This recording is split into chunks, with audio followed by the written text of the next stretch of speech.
Cuba is going dark. No diesel, no fuel oil. Entire neighborhoods blacked out for nearly a full day as protests erupt in the streets of Havana. Hospitals are struggling. Schools are shut. Then came Washington's move. Rubio offered $100 million in aid. Havana's response? End the blockade first.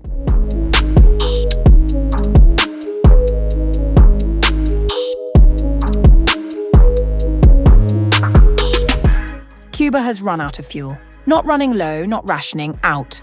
Energy Minister Vicente de la O. Levy confirmed on May 13th that the island had no diesel and no fuel oil remaining, telling state media the only thing left was gas from domestic wells.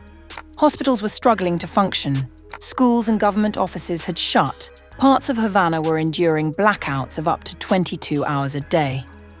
Crude oil, fuel oil, of which we have absolutely none. Diesel, of which we have absolutely none. The only thing we have is gas from our wells, where production has grown. By the evening of May 13th, hundreds took to the streets, blocking roads and shouting anti-government slogans. Residents in San Miguel del Padrón could be heard demanding one thing: turn on the lights. It was the biggest single night of protests since the crisis began in January. Washington chose that moment to go public. The U.S. State Department renewed an offer of $100 million in humanitarian aid to be distributed through the Catholic Church. Secretary of State Marco Rubio had first disclosed the proposal last week in Rome, but Havana denied that any such offer existed. We've offered the regime there $100 million of humanitarian aid that unfortunately so far they have not agreed to distribute to help the people of Cuba. So we did the hurricane relief, but we're offering more. And it's the regime that's not accepting it. It's the regime that's standing in the way of it. So we discussed that, and we hope we can do it because we do want to help the people of Cuba who are being, hurt by this incompetent regime that's destroyed the country and the economy. Cuban President Miguel Diaz-Canel placed the blame squarely on Washington. This dramatic worsening has a single cause: the genocidal energy blockade to which the United States subjects our country, threatening irrational tariffs against any nation that supplies us with fuel. The crisis deepened after the fall of Nicolas Maduro's government in Venezuela in January, which had been supplying roughly half of Cuba's fuel needs. Mexico has also largely pulled back under US pressure. In early May, Washington imposed a fresh wave of sanctions on senior Cuban officials, accusing them of human rights abuses. Foreign Minister Bruno Rodriguez did not mince words, dismissing the American aid offer entirely. Will it be a donation, a deception, or a dirty deal to curtail our independence? Wouldn't it be easier to lift the fuel blockade? The US State Department said the decision now rested with Havana: accept the aid or answer to its own people for refusing it. So far, there is no sign Havana intends to do either.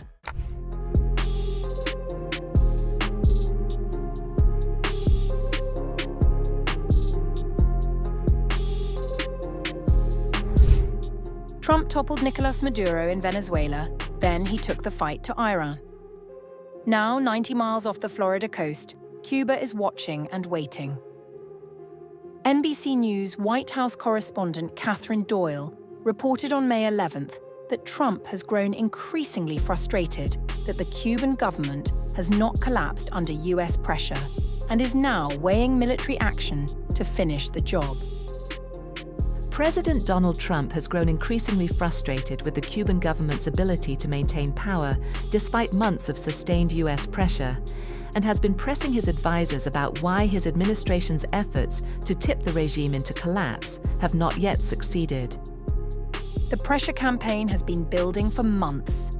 Washington restricted oil shipments, piled on fresh sanctions, and watched as Cuba descended into fuel shortages and power blackouts. None of it broke Havana. Secretary of State Marco Rubio, the son of Cuban immigrants, has been among the most vocal on what comes next. Cuba has an economy that doesn't work and a political and governmental system that can't fix it, so they have to change dramatically. They've got some big decisions to make over there. Cuban President Miguel Diaz-Canel has not blinked. In an interview with NBC News in April, he made clear he understood exactly what Washington had in mind, pointing to the US removal of Venezuela's Maduro 4 months earlier. If that happens, there will be fighting and there will be a struggle, and we'll defend ourselves. And if we need to die, we'll die, because as our national anthem says, dying for the homeland is to live. The standoff is not simply about communism or sanctions. America's fixation with Cuba stretches back more than a century, long before Fidel Castro, long before the Cold War. From the moment Cuba broke free of Spanish rule in 1898, Washington stepped in, occupied the island, and has never quite let go of the idea that it belongs within America's orbit. I do believe I'll be having the honor of taking Cuba. That'd be good. That's a big honor. Taking Cuba. Taking Cuba in some form, yeah. Taking Cuba. I mean, whether I free it, take it, I think I could do anything I want with it. You want to know the truth? They're a very weakened nation right now. They were for a long time. Very violent leaders. Castro was a very violent leader. His brother's a very violent leader. Extremely violent. That's how they governed. They governed with violence. But a lot of people would like to go back. Trump has made no secret of his intentions. He recently suggested that an aircraft carrier returning from Iran could be parked 100 yards off Cuba's coast. The message, he implied, would be enough. In Trump's Western Hemisphere, the question is no longer whether Cuba is in his sights. It is only a matter of when.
Puede que haya más leyes, suban más leyes, más y nos aprieten más y aprieten más y aprieten más, a ver si el gobierno de aquí quiere soltarlo a las buenas.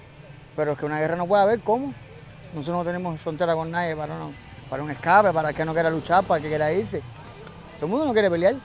Y el que quiere irse, que no quiere pelear, que tiene su hijo, su familia, su gente, que no quiere pelear. El que no quiere estar aquí, por ejemplo, que no quiere fijarse por esto, que no le gusta esto, ¿qué va a hacer? No creo que sea normal una guerra, no creo que haya.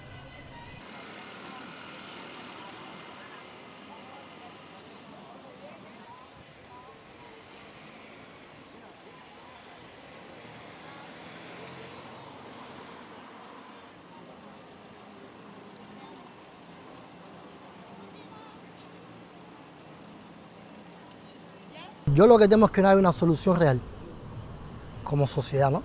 Que no haya una solución real, que no haya un cambio real.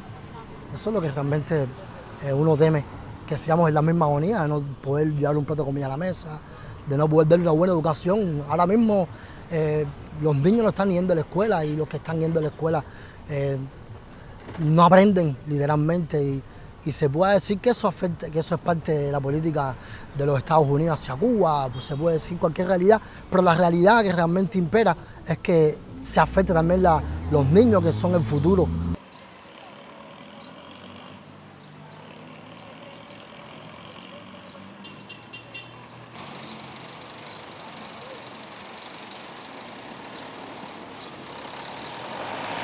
Mira, una guerra no es buena para nadie, ni para nosotros, ni para ellos, ni para nadie.